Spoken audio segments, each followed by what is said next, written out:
Student, I am doctor Paramita Basu from की art and design. सो आज मैं एक साइकोलॉजिस्ट को लेके आई हूँ, क्योंकि मुझे ऐसा लगता है कि हमारे जो स्टूडेंट्स हैं, जो एग्जाम देने जा रहे हैं और बहुत टाइप के प्रेशर से गुजर रहे हैं, तो मुझे फील हुआ कि हमें एक साइकोलॉजिस्ट की बहुत जरूरत है। आजकल शायद सबको जरूरत है। तो इस पॉडकास्ट में डॉक्टर सानू श्रीवास्तव को मैंने इनवाइट किया है, एंड आप इनसे मिलके मुझे लगता है आपको बहुत अच्छा लगेगा। मैंने ऐसे ही क्वेश्चंस बनाए हैं जो मुझे लगता है कि हमारे जो स्टूडेंट्स हैं, जो एंट्रेंस एग्जाम के लिए जा रहे हैं और जो हमारे 12th के एग्जाम के लिए जा रहे हैं, तो किस तरह से जो जो मुसीबत उनकी आती है, क्या मेंटल स्टेटस होता है और उसको किस तरह से सॉल्व कर सके, वो ही मैं डॉक्टर जी से पूछूंगी कि क्या वो सजेस्ट करती है हमारे स्टूडेंट्स के लिए, किस तरह से वो सारे चीजें स्मूथली कर पाए। सो चलिए इनवाइट करते हैं डॉक्टर सानू श्रीवास्तव का। सो डॉक्टर सानू श्रीवास्तव जी, अब अपना पूरी लाइफ हिस्ट्री बताइए, क्या क्या आपने किया है और किस तरह से आप हमारे बच्चों को हेल्प कर पाएंगे। मेरा नाम डॉक्टर शानू श्रीवास्तव है and I am a rehabilitation counsellor and currently I am working at Shri action Balaji medical institute at Paschim Bihar. मैं स्पाइनल कॉर्ड इंजर्ड पेशेंट के साथ काम करती हूँ, लेकिन मैं चूंकि रिहैबिलिटेशन साइकोलॉजिस्ट और कॉग्निटिव बिहेवियर थेरेपिस्ट भी हूँ। मैंने मास्टर्स किया है लखनऊ यूनिवर्सिटी से और पीएचडी है मेरी लखनऊ यूनिवर्सिटी से, लेकिन मैंने फिलाडेल्फिया में कॉग्निटिव बिहेवियर थेरेपी की पढ़ाई की है और पिछले 18 साल से साइकोलॉजिकल काउंसलिंग की फील्ड में हूँ। वैसे तो मैंने ये कहा कि मैं स्पाइनल कॉर्ड इंजर्ड पेशेंट के साथ काम करती हूँ, लेकिन जब मेरा ओपीडी होता है तो वहाँ मैं हर तरह के लोगों से मिलती हूँ, चाहे वो डिप्रेशन के हो, एंग्जाइटी के हो, पर्सनालिटी इश्यूज हो, या कोई भी इंटरपर्सनल कॉन्फ्लिक्ट्स हो, या स्ट्रेस हो, या सिंपल एंग्जाइटी हो, या वो स्ट्रेस हो जो अभी आजकल आप लोग फेस कर रहे हैं। तो हर तरह के लोगों से मेरी मुलाकात होती रहती है और मैं उनको काउंसिल करती रहती हूँ। चलिए, तो मैं सबसे ज्यादा ये वाला क्वेश्चन शायद तो मुझे अभी दिमाग में आया, तो मुझे ऐसा लग रहा है कि आजकल सारे बच्चे यही बोलते हैं, वी आर इन डिप्रेशन। तो ये एक कॉमन बात हो गया है बोलना, क्योंकि पहले शायद बड़े लोग ही बोलते थे कि शायद मैं डिप्रेशन में जा रहा हूँ, या डिप्रेशन शायद पता ही नहीं था कि डिप्रेशन वर्ड क्या। मे बी हो सकता है कि डिप्रेशन होने के बाद पता चलता था अच्छा इसको डिप्रेशन था, लेकिन आजकल छोटे छोटे बच्चे भी बोलते हैं आई एम इन डिप्रेशन। सो वो एक क्या चीज हो रही है इस वर्ल्ड में, मुझे ऐसा फील होता है कि अच्छा नहीं है ये। बिल्कुल ठीक कह रहे हैं। डिप्रेशन इतना कॉमन वर्ड हो गया है, इतना कॉमनली हम यूज करने लगे हैं कि छोटा से छोटा बच्चा भी कहता है कि मुझे डिप्रेशन हो रहा है। बड़े लोग, जैसे आपने कहा कि बड़े लोग ऐसी बातें करते थे, वो तो अब बहुत दूर की बात हो गई है। हर कोई डिप्रेशन वर्ड का इस्तेमाल कर रहा है, लेकिन एक्चुअली वो डिप्रेशन नहीं होता है। इसके कुछ मुख्य लक्षण होते हैं। अगर वो लक्षण पिछले 3 हफ्ते से लगातार उस इंसान के अंदर आ रहे हैं तो ही हम उसको क्लिनिकली डिप्रेशन बोलेंगे। डिप्रेशन भी 2 तरह से होता है, एक क्लिनिकली है, एक सिचुएशनल है। कभी कभी बहुत ऐसे इश्यूज आ जाते हैं लाइफ में कि आपका मूड लो रहने लगता है, आपकी नींद अफेक्टेड हो जाती है। तो लेकिन जब वो सिचुएशन ठीक होती है तो हर इंसान ठीक हो जाता है। जैसे मे बी पॉसिबल कि आपके स्टूडेंट्स अगर आजकल बहुत परेशान है क्योंकि एग्जाम सर पे है, एंट्रेंस एग्जाम सर पे है, बहुत सारी चीजें सर पे है, तो हो सकता है वो अपने आप को लो फील कर रहे हो, नींद ठीक से ना आ रही हो, कभी कभी जी घबराता हो, लेकिन उसको हम डिप्रेशन नहीं बोल सकते। डिप्रेशन तभी बोलेंगे जब ये कुछ सिम्टम्स, कुछ लक्षण जो मैं बता रही हूँ, इनमें से कोई भी 5 लक्षण अगर पिछले 3 हफ्ते से अगर लगातार उस इंसान में आ रहे हैं तो ही हम डिप्रेशन बोलेंगे। जैसे नींद का या तो बहुत ज्यादा आना, या बिल्कुल ना आना, या डिस्टर्ब रहना, मोस्टली 4 घंटे से ज्यादा आप नहीं सो पा रहे हैं। कभी कभी लोग ऐसा सोचते हैं कि ज्यादा सोना ही डिप्रेशन का लक्षण है, ऐसा नहीं है। नींद ना आना डिप्रेशन का, ज्यादा आना, दोनों ही लक्षण हो सकते हैं। जी घबराना, अचानक बेवजह हार्ट बीट ऐसे लगना कि रेज हो रही है, पैल्पिटेशन हो रही है, अलग तरह के नेगेटिव विचार दिमाग में चल रहे हैं, कॉन्फिडेंस लूज हो रहा है, खाना खाने का मन नहीं कर रहा है, या खाना खा रहे हैं तो ऐसे लग रहा है कि खाना गले में फंस रहा है, नीचे की ओर नहीं जा रहा है। फटीग, बहुत ज्यादा आपको वीकनेस लग रही है, you are not able to just to perform your daily routine, वो भी आपको बहुत डिफिकल्ट लग रहा है। हमेशा लेटे रहने का मन करना, उदास रहना, crying spells, someone is asking you how are you and you are just fearful. So fearfulness is also a symptom of depression. So इनमें से अगर कोई भी सिम्टम अगर आपको लगता है कि 5 सिम्टम मेरे अंदर आ रहे हैं, तो मे बी कि आप क्लिनिकल डिप्रेशन की ओर हो सकते हैं, and you have to connect with any professional help, maybe with psychologist और साइकियाट्रिस्ट। ओके, मैं बस ये क्वेश्चन जो सबसे आज अभी, क्योंकि बोर्ड एग्जाम स्टार्ट हो रहे, तो ये सबसे ज्यादा इम्पोर्टेंट है कि कैसे हम जो 10th या 12th के बोर्ड के एग्जाम के लिए जो प्रेशर होता है एग्जाम का, not only 10th and 12th, अभी क्योंकि मार्च है तो everybody is gone for exam, तो वो जो सारे बच्चे हैं student, even for everybody, even जो ग्रेजुएशन लेवल में, तो ये एग्जाम का प्रेशर कैसे हैंडल करें? और ममता जी, एग्जाम का प्रेशर मुझे लगता है कि कुछ तो हम सेल्फ क्रिएट करते हैं, कुछ हमारे पेरेंट्स क्रिएट कर देते हैं। तो कुछ प्रेशर अच्छा होता है जिसको हम यू स्ट्रेस बोलते हैं, यू स्ट्रेस बोलते हैं, विच ऑलवेज सपोर्ट्स यू कि आप कुछ करें, अच्छे से कॉन्क्रीट वर्क करें। बट अननेसेसरी प्रेशर मुझे लगता है ज़्यादा बच्चे क्रिएट करते हैं।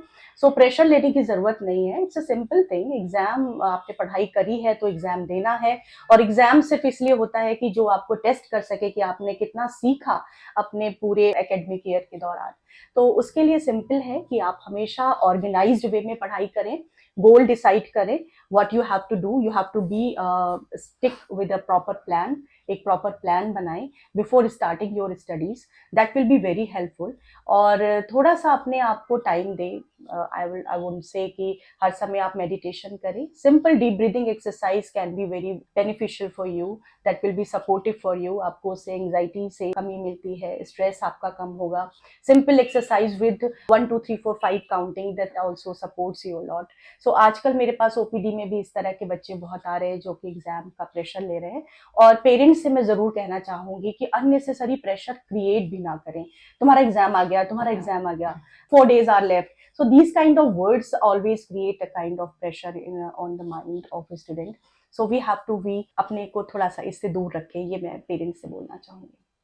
तो एक्चुअली में हमारे जो स्टूडेंट्स हैं जो 12th के एग्जाम बोर्ड दे रहे हैं, प्लस उनको एंट्रेंस का भी प्रेशर है, क्योंकि बहुत सारे जैसे स्पेसिफिकली निफ्ट और एनआईडी का जो क्या है कि जो सेकेंड पेपर है वो क्लैश होता है with board exams and pre board exam. तो ये जो दोनों का जो प्रेशर है और दोनों का जो क्लैश होता है वो उसको कैसे मैनेज करें? बिकॉज एक्चुअली में क्या होता है कि जैसे ऑफकोर्स एक एग्जाम तो ठीक है, बट दूसरा एग्जाम, तो दोनों में ही वो लोग बहुत पजल हो जाते हैं। जो मुझे फील होता है कि बच्चे बहुत पजल हो जाते हैं कि कौन सा करें, क्योंकि दोनों ही इंपॉर्टेंट है, बट चॉइस करना भी मुश्किल हो जाता है कभी कभी।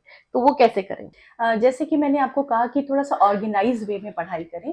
सो अगर स्टूडेंट्स जो पहले से टाइम मैनेजमेंट पे स्टिक रहें, time management is a very common word जो जनरली लोग बड़ा यूज करते हैं, बट एक्चुअल टाइम मैनेजमेंट क्या है ये थोड़ा कम समझ पाते हैं। टाइम मैनेजमेंट में आपको थोड़ा सा प्रायोरिटाइज करना पड़ेगा अपना काम कि अभी पहले कौन सा एग्जाम है, किसके ऊपर अभी आपको फोकस करना है, और कौन सा कुछ दिनों के बाद है।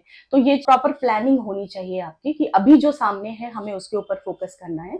लेकिन साथ ही साथ कुछ ऐसा समय जब आपको लग रहा है कि अभी जो करंट एग्जाम है उसकी पढ़ाई हो गई है, now I am getting some few times, 1-2 घंटे हैं मेरे पास, तो आप उस समय उस दूसरी पढ़ाई को भी कर सकते हैं। सो दोनों चीजें लेके चलनी होंगी। ऐसा नहीं हो सकता कि अभी जो एग्जाम है सिर्फ हम उसी पे फोकस हैं और नेक्स्ट वाले पे नहीं है। लेकिन प्रॉपर प्लानिंग बहुत जरूरी है। और कभी कभी मेरे पास ओपीडी में इस तरह से बच्चे आते हैं तो मैं उनको प्रॉपर प्लानिंग कराती हूँ कि आप कैसे अपनी टू डू लिस्ट बनाएं, कैसे उस चीज को नंबर 1 पे टारगेट करें जो अभी जरूरी है। ज्यादातर बच्चे क्या करते हैं कि जो एग्जाम अगले महीने होने वाला है उसकी तैयारी में अभी लगे और जो अभी है उसके ऊपर फोकस नहीं कर रहे हैं क्योंकि उनका मन वो करने का हो रहा है। बट शायद वो समय की डिमांड नहीं है। तो समय जो कह रहा है अभी जो चाहिए आप उस पर फोकस रहें और दूसरे के ऊपर तब फोकस करें जब आपके पास वो टाइम हो। लेकिन साथ ही साथ दोनों को बैलेंस बनाते हुए चलना है। तो ये बैलेंसिंग कैसे करनी है ये मेरे ख्याल से आप जैसे टीचर गाइड कर सकते हैं, या अगर लगता है बच्चों को कि हम वो बैलेंसिंग नहीं कर पा रहे हैं तो प्रोफेशनल हेल्प की ओर भी जा सकते हैं, क्योंकि कभी कभी मैं भी इस तरह से उनके प्लान्स बनवाती हूँ। हाँ, टाइम टेबल बहुत इंपॉर्टेंट है। आई थिंक प्लान मेरे हिसाब से जो मैं अपने स्टूडेंट्स को यही कराती हूँ कि टाइम टेबल बनवाती हूँ, एंड जिसमें डिवीजन करके कि भाई कहाँ पर आप एंट्रेंस के लिए प्रिपेयर कर सकते हैं और कहाँ पर स्कूल की पढ़ाई कर सकते हैं। तो उसकी एक टाइम टेबल बहुत इंपॉर्टेंट होती है, तो उसके हिसाब से करते हैं। अभी आते हैं जो बहुत आपने भी शायद फेस किया होगा, वो है कोविड के दौरान जो हमारा लॉकडाउन हुआ था, तो सारे बच्चों के पास मोबाइल फोन चले गए। एंड उसके बाद जो लॉकडाउन में जो उन्होंने फेस किया है, बहुत सारे बच्चे थे जो ऑनलाइन क्लासेस कर रहे थे, एवरीथिंग। उसके बाद जो आपने क्या असर देखा है कि बच्चों का क्या मेंटल स्टेटस हुआ है, क्योंकि कोविड से निकलने के बाद जब वो स्कूल आए हैं, और क्या आपने जो अभी 2-3 साल जो निकल के आ रहे हैं, तो उसमें क्या मुझे फील हुआ है कि बहुत प्रॉब्लम्स आई हैं। बच्चे मुझे फील होता है थोड़े लेजी हो गए हैं, आपको क्या लगता है? मुझे लगता है परिमिता जी कि हम सिर्फ बच्चों पे ब्लेम ना करें, मुझे लगता है हम्म। पेरेंट्स भी बहुत ज्यादा एडिक्टेड हो गए हैं मोबाइल के, हम्म। क्योंकि उस समय उन्होंने भी स्क्रीन टाइम अपना बहुत ज्यादा बढ़ा दिया। सो दो तरह के बच्चे मेरे पास इस समय आते हैं ओपीडी में, एक वो जो कि जिनका स्क्रीन टाइम बहुत बड़ा था और उसको अभी तक वो कैरी कर रहे हैं, हम्म। जैसे कि गेम्स खेलना, बहुत लंबे लंबे घंटों घंटों तक वो गेम खेलते हैं। मोस्टली जो बच्चे आते हैं वो 11-12 घंटे का उनका स्क्रीन टाइम होता है, हम्म। जो मुझे कम कराना पड़ता है उनका, क्योंकि उसकी वजह से उनका कंसंट्रेशन बहुत लो हो रहा है, फोकस नहीं कर पा रहे हैं। आप सोचिए, आप छोटे सी स्क्रीन के ऊपर फोकस हैं 12 घंटे 13 घंटे, और आप देख क्या रहे हैं, दूसरों की लाइफ, या तो आप सोशल मीडिया देख रहे हैं या कोई गेम खेल रहे हैं। सो स्क्रीन टाइम मुझे नहीं लगता कि सिर्फ बच्चों का बढ़ा है, पेरेंट्स का भी बढ़ा है, बड़े लोगों का भी बढ़ा है। और जो स्क्रीन टाइम उन्होंने बहुत ज्यादा बच्चों ने स्पेंड किया है कोविड के समय, वो उनकी मजबूरी थी। लेकिन मुझे अपने ओपीडी में दो तरह के बच्चे देखने को मिल रहे हैं, एक वो जो अभी तक 12 घंटे या 13 घंटे का स्क्रीन टाइम स्पेंड करते हैं, या तो वो गेम्स खेल रहे हैं या सोशल मीडिया को कर रहे हैं। आजकल के जो बच्चे हैं, मुझे लगता सबसे ज्यादा इंस्टाग्राम को फॉलो करते हैं और उसके ऊपर रील बनाना, उस पर पोस्ट करना। साथ ही साथ कुछ ऐसे बच्चे भी मैंने देखे हैं जिन्होंने बहुत अच्छा किया है उस कोविड के बाद, उसके बाद जो ऑफलाइन चीजें आई हैं उसमें उन्होंने अच्छा किया है। लेकिन ज्यादातर मैं कहूंगी कि अगर एक बड़ा परसेंटेज है बच्चों का जिनका स्क्रीन टाइम बढ़ा है, तो स्क्रीन टाइम ज्यादा होने की वजह से कंसंट्रेशन लो है और फोकस नहीं कर पा रहे हैं, पढ़ाई जो वो करते थे उसको रिटेन नहीं कर पा रहे हैं। आप खुद ही सोचिए, जब आप छोटी सी स्क्रीन पे बहुत घंटों तक फोकस हैं, तो उसके बाद आप बाकी चीजों पे फोकस नहीं कर सकते, आप पढ़ाई पे फोकस नहीं कर सकते। तो डेफिनेटली कोविड ने ये चीज हमें एक बहुत नेगेटिव दी है। बहुत रेयर बच्चे हैं जिन्होंने इसमें बहुत अच्छा भी किया है। और मुझे लगता है कि पेरेंट्स जो मोस्टली मेरे पास आते हैं, कहते हैं कि बच्चों का स्क्रीन टाइम बहुत बढ़ गया है, स्क्रीन टाइम बहुत बढ़ गया है। मैं हमेशा उनसे पूछती हूँ आपका स्क्रीन टाइम कितना है, तो उनका भी उतना ही होता है ऑलमोस्ट जितना कि बच्चों का होता है। और मुझे लगता है स्क्रीन टाइम तो डेफिनेटली हमारा कम होना ही चाहिए, क्योंकि जिससे कि हमारी मेमोरी अच्छी रह सके, जो पढ़ते हैं बच्चे उसको रिटेन कर सके, याद कर सकें। क्योंकि मोबाइल लेके तो आप एग्जामिनेशन हॉल में जा नहीं सकते, आप अपना दिमाग लेकर ही जाएंगे। Then you have to be focus on your brain and you have to be focus on your concentration and how to study more. And I will say कि एक अच्छी पॉजिटिव चीज जो आप हासिल कर सकते हैं वो सिर्फ तभी कर सकते हैं जब आप अच्छे से कंसंट्रेशन, फुल कंसंट्रेशन के साथ प्रॉपर वे में पढ़ाई कर सकें। तो आप क्या सजेस्ट करती है, जो स्क्रीन टाइम है वो किस तरह से स्टूडेंट्स को डिक्रीज करना चाहिए, क्योंकि वो तो बढ़ गया है, एंड आप किस तरह से उनको ये एडिक्शन से निकालने की, जो जिनका हो गया है वो क्या करें, एंड थेरेपी लेने नहीं जाते हैं और पेरेंट्स को भी नहीं लगता कि ठीक है नॉर्मल है because they are also doing it. So वो किस तरह से, अगर स्टूडेंट को रियलाइजेशन हो रहा है कि उसका स्क्रीन टाइम ज्यादा हो रहा है, तो how particular student can decrease the screen time? आप देखिए कि एक टाइम पे, या मेरे और आपके टाइम पे होता था, अल्कोहल का एडिक्शन हो गया या स्मोकिंग का एडिक्शन हो गया, अब ये गैजेट्स के एडिक्शन हो गए हैं। सो अगर कोई बच्चा आता है जिसका 16 आवर्स का स्क्रीन टाइम है या 12 घंटे का स्क्रीन टाइम है, तो मैं एकदम से कट नहीं करती हूँ। काउंसलिंग सेशन के दौरान उसको ये रियलाइज कराती हूँ कि वो क्या चीजें खो रहा है उस स्क्रीन की टाइम को स्पेंड करके। एक तो उसकी नींद डेफिनेटली अफेक्टेड होगी, वो बहुत ज्यादा सो नहीं पा रहा होगा, क्योंकि इन सभी स्क्रीन से ब्लू कलर की लाइट निकलती है जो हमारे ब्रेन को मैसेज देती है कि अभी सोना नहीं है। सो नींद बच्चों की इसीलिए बहुत अफेक्टेड है। रात में 1 बजे 2 बजे तक वो चैट कर रहे हैं, कुछ ना कुछ देख रहे हैं, उसके बाद वो पढ़ना भी चाहते हैं, अच्छे नंबर भी लाना चाहते हैं, विच इज नॉट पॉसिबल।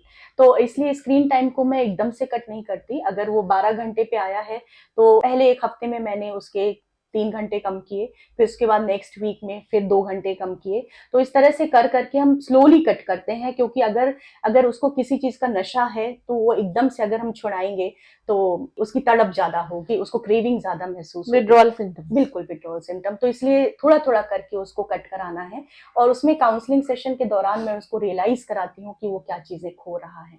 तो ये हमारी प्रोसेस होती है, और इसमें फ्रीक्वेंट काउंसलिंग सेशन जरूरी होते हैं, क्योंकि हमें उनको हमेशा एक मोटिवेट करते रहना है, उनको पुश करते रहना है, because they require push a lot. क्योंकि एक चीज आप छोड़ रहे हैं उसमें पुश करना ज्यादा जरूरी होता है, रेदर देन कि आप कुछ हासिल कर रहे हैं। अब आते हैं कि हमारे जो बहुत सारे स्टूडेंट्स हैं वो एक्चुअली में मतलब हो सकता है कि स्टूडेंट्स का 12th और एग्जाम प्रिपरेशन किया, बट 12th तो फिर भी अच्छा गया क्योंकि वो ज्यादा कंसंट्रेट करा, बट एंट्रेंस प्रिपरेशन है वो क्लियर नहीं कर पाए, फिर then they don't want to go for any other college. उनको एक टारगेट होता है कि नहीं मुझे निफ्ट में ही घुसना है, मुझे एनआईडी में ही घुसना है, मैं प्राइवेट कॉलेज में नहीं जाऊंगा, तो then they take a gap year. जो मेरा एक्सपीरियंस है उसमें आई थिंक 2% स्टूडेंट ही होते हैं जो एक्चुअली सीरियसली गैप ईयर को कर पाते हैं, और ज्यादातर बच्चे वो गैप ईयर को अच्छे से मैनेज नहीं कर पाते हैं। और ऐसे भी बच्चे हैं कि गैप ईयर पर गैप ईयर ले जा रहे हैं, गैप ईयर पर गैप ईयर ले जा रहे हैं, मतलब 2-3 साल गैप ईयर ले लिए। तो ऐसे भी मैंने बहुत सारे स्टेट में देखा है। वो लोग सोचते कि नहीं हमें उसी कॉलेज में घुसना है। एक तो मैनेज कैसे करे गैप ईयर, ऊपर से ये जो सिस्टम है कि नहीं इतना गैप ईयर लेना, मेरे पर्सनली मुझे नहीं फील लगता कि इतना सारा गैप ईयर लेना चाहिए। अगर बाई चांस लेते हैं भी हैं तो 1 साल तो ठीक है फिर भी, बट वो मैनेज कैसे करें, क्योंकि वो लोग नहीं मैनेज कर पा रहे हैं। एक तो ऑफकोर्स जो आपने बोला जो एडिक्शन है वो और बढ़ जाता है, बिकॉज आप कहीं और जा नहीं रहे हो, आपका मॉर्निंग रूटीन खराब हो जाता है। तो आप क्या सजेस्ट करते हो कि किस तरह से वो अगर गैप ईयर ले रहे तो किस तरह से उनको चलना चाहिए, और ये गैप ईयर को किस तरह से मैनेज करना चाहिए? परमिता जी, आपने जो कहा कि बहुत कुछ ही स्टूडेंट होते हैं 1% या 2% जो उस गैप ईयर को अच्छा कर पाते हैं, तो ये बात बिल्कुल सही है। गैप ईयर ले लेते हैं बच्चे क्योंकि उन्हें लगता है कि हम 1 साल में कर लेंगे, लेकिन वो मोस्टली इन्वॉल्व हो जाते हैं यही फ्रेंड सर्कल में घूमना, फोकस नहीं रहते पढ़ाई पे, प्लानिंग के साथ पढ़ाई नहीं करते। और अगर उस गैप ईयर में उनको अच्छा पॉजिटिव रिजल्ट नहीं मिला तो नेक्स्ट ईयर फिर अगर गैप ईयर के लिए रेडी हैं, जितना हम टाइम लगाते जाएंगे उनका मोटिवेशन लो होता जाएगा। सो गैप ईयर मेरे ख्याल से उन्हीं लोगों को लेना चाहिए जो फुली कॉन्फिडेंट है कि उनको कुछ ही नंबर से पिछली बार रह गए और अब वो अगर आगे करेंगे तो कर पाएंगे, और उन्हें लगता है कि वो अपना 200% दे पाएंगे इस बार का जो साल वो ले रहे हैं। अदरवाइज मुझे लगता है कि इतना लंबा गैप ईयर नहीं लेना चाहिए, वो आपको हमेशा डीमोटिवेट करेगा। क्योंकि आप देखेंगे कि आपके साथ के जो बच्चे थे और स्टूडेंट्स थे आपके फ्रेंड सर्कल वाले, वो सब आगे बढ़ गए हैं, तो वो चीजें हमेशा एक साइकोलॉजिकली बहुत निगेटिव इम्पैक्ट देती है दिमाग को। तो उस इम्पैक्ट से बचने के लिए अगर आपको फुली कॉन्फिडेंट है, आपको लगता है इस बार प्रिपरेशन बहुत अच्छी थी, हम कुछ ही चीजों से रह गए, कुछ ही नंबर से रह गए, then you can try for a gap year. Otherwise मुझे लगता है कि जो आपको कॉलेज मिलता है, जो ऑफर हो रहा है, वो आप करिए और आगे बढ़िए, क्योंकि आप अपनी काबिलियत को और आगे दिखा सकते हैं। जिंदगी में बहुत मौके आते हैं तो तब आप दिखा सकते हैं। लेकिन अभी जैसे आपने कहा कि अगर कोई गैप ईयर लेता है तो उस टाइम को कैसे मैनेज करें, मैंने कहा कि गैप ईयर वही ले जिनको फुल कॉन्फिडेंस है कि हाँ वो इस गैप ईयर में चीजें कर पाएंगे, और बेवजह टाइम वेस्ट करने वाला गैप ईयर वो बिल्कुल नहीं लेना चाहिए। सो गैप ईयर अगर आपने लिया है तो फुली प्रॉपर टाइम को मैनेज करें, अपनी पूरी प्लानिंग के साथ पढ़ाई करें। जैसे परमिता जी ने पहले कहा कि वो पूरी प्लानिंग बनाते हैं, डिस्कस करते हैं बच्चों के साथ, तो उसी ढंग से एक डिस्कशन करें, अपना पूरा प्लान रेडी करें कि आप किस किस तरह से किन किन महीनों में क्या क्या चीजें कवर करेंगे, कैसे आगे बढ़ेंगे। और उस ड्यूरेशन में अपनी फिजिकल और मेंटल हेल्थ का भी ध्यान रखें क्योंकि वो भी बहुत इंपॉर्टेंट है। तो या तो आप ब्रिस्क वॉक पे जाएं या अगर जिम ज्वाइन करते हैं तो वो जाएं, क्योंकि फिजिकल एक्सरसाइज हमेशा स्ट्रेस बस्टर होती है, तो स्ट्रेस से बचने के लिए वो करना है। Dance is also very good activity जो आप ड्यूरेशन में कर सकते हैं जब आप पढ़ाई कर रहे हैं। और सोशल मीडिया से जितना दूर रहेंगे उतना अच्छा है, क्योंकि सोशल मीडिया के नेगेटिव इम्पैक्ट ज्यादा है। ज्यादातर लोग सोशल मीडिया पे, ज्यादातर क्या 100% लोग सोशल मीडिया पे सिर्फ पॉजिटिव चीजें डालते हैं। आप देखेंगे खोल के तो लगेगा अरे कोई शादी में जा रहा है, कोई पार्टी में जा रहा है, कोई यहाँ घूम रहा है, कोई वहां घूम रहा है, आप सोचेंगे कि मैं तो घर में बैठ के पढ़ाई कर रहा हूँ, तो that also create a negative impact on your mind. So दूसरों की लाइफ को देख के हम ज्यादा डिप्रेस फील करते हैं जबकि वो रियलिटी नहीं है, दैट इज कम्प्लीटली फेक। तो इससे बेहतर है कि आप अपने ऊपर फोकस करें, कुछ टाइम मेडिटेशन को भी दें, at least breathing exercise morning evening which is very required, and that always create a kind of positiveness in your body, and आपकी बॉडी ज्यादा एनर्जेटिक फील करेंगे आप। सो गैप ईयर को बहुत अच्छे से मैनेज करना चाहिए, अदरवाइज नहीं लेना चाहिए। ओके, ये एक और क्वेश्चन है कि एक्चुअली में बहुत सारे स्टूडेंट्स हैं जो शायद डिजाइन या फाइन आर्ट करना चाहते हैं बट उनके पेरेंट्स सपोर्ट नहीं करते हैं, एंड ये बहुत कॉमन है आजकल। फिर भी थोड़ा इम्प्रूव हुआ है, कुछ कुछ लोगों को पता चल रहा है कि अच्छा डिजाइन में भी फ्यूचर हो सकता है, बट हमेशा डिजाइन जो है वो सेकेंडरी सब्जेक्ट रहा है, और या फाइन आर्ट जो भी है सेकेंडरी सब्जेक्ट रहा है। सो उसको कैसे जो स्टूडेंट है जो एक्चुअली में इस सब्जेक्ट को में ही फ्लोरिश करना चाहता है, करियर बनाना चाहता है, तो उसको अपने पेरेंट्स के साथ, क्योंकि तो प्रॉब्लम ये है कि जो कोर्स है वो एक्चुअली में फ्री नहीं है, इवन क्योंकि निफ्ट और एनआईडी सेमी गवर्नमेंट है, तो जो सेमी गवर्नमेंट कॉलेजेस भी है वो उनकी भी फीस बहुत काफी ज्यादा है। तो स्टूडेंट अपने बलबूते पे वो कोर्स कर ही नहीं सकता, क्योंकि वो खड़ा नहीं हुआ है अपने पैर में। अगर वो पास भी हो जाता है तो भी उसको पेरेंट्स का सपोर्ट चाहिए ही चाहिए, क्योंकि वो फीस के लिए और हर चीज के लिए पेरेंट्स का सपोर्ट बहुत जरूरी है। तो उस टाइम पे ये लोग किस तरह से पेरेंट्स से डिस्कस करें और एक्चुअली में कैसे बताएं कि उनको डिजाइन करियर चाहिए, क्योंकि मेरे पास बहुत सारे स्टूडेंट आते हैं। ऐसे भी हुआ है मेरे पास स्टूडेंट 3rd ईयर इंजीनियरिंग छोड़ के आया और उसके बाद बोला मुझे तो डिजाइन करना था, मेरे मम्मी पापा ने जबरदस्ती किया। ऐसे भी हैं जो ऑलरेडी इंजीनियरिंग करके आए हैं और उन्होंने बोला कि मैं डिजाइन में जाना है, अब हमें इंजीनियरिंग में करना ही नहीं है, या कोई और कोर्स सब्जेक्ट से भी बहुत सारे स्टूडेंट आ। तो ये जो चीजें हैं वो आगे ना हो कि अगर डिजाइन करना है तो डिजाइन करने हैं, तो उनको पेरेंट्स को, क्योंकि वो यंग होते हैं तब तो वो समझा ही नहीं पाते ना। तो 3-4 साल बाद क्या होता है कि वो थोड़े से बड़े हो जाते, तब वो अपने पेरेंट्स को ज्यादा प्रेशर मानते। तो किस तरह से हम अपने पेरेंट्स को समझाएं, तो ये मुझे लगता है परमिता जी इसमें आप जैसे लोगों की जरूरत है, क्योंकि डिजाइन और फाइन आर्ट्स एक ऐसा सब्जेक्ट है जो मुझे लगता है कि हमसे पहली वाली जनरेशन को इसके बारे में ज्यादा पता नहीं था, लेकिन अब इसके बहुत रास्ते खुल चुके हैं और अब बहुत हाई लेवल पे लोग इस पे काम कर रहे हैं और बहुत अच्छा अर्न भी करते हैं। सो एक नई इमर्जिंग चीज है जो मुझे लगता है जो प्रीवियस जनरेशन है उसको इस बारे में नहीं पता है। तो वहां पे मुझे लगता है आप जैसे लोग जो इस फील्ड में अपना एक मुकाम रखते हैं वो लोग बेहतर तरीके से समझा सकते हैं। तो आप बच्चों को बोल सकते हैं कि आप पेरेंट्स की काउंसलिंग के लिए यू आर रेडी, क्योंकि कई बार ऐसा होता है, कई प्रोफेशन में मैंने भी एज ए साइकोलॉजिस्ट उनको काउंसिल किया है, पेरेंट्स को एग्री करवाया है साइकोलॉजिकली कि बच्चा जो चाहता है हमें वही करना है और इसमें मुझे लगता है कि आपसे बेहतर कोई नहीं कर सकता है।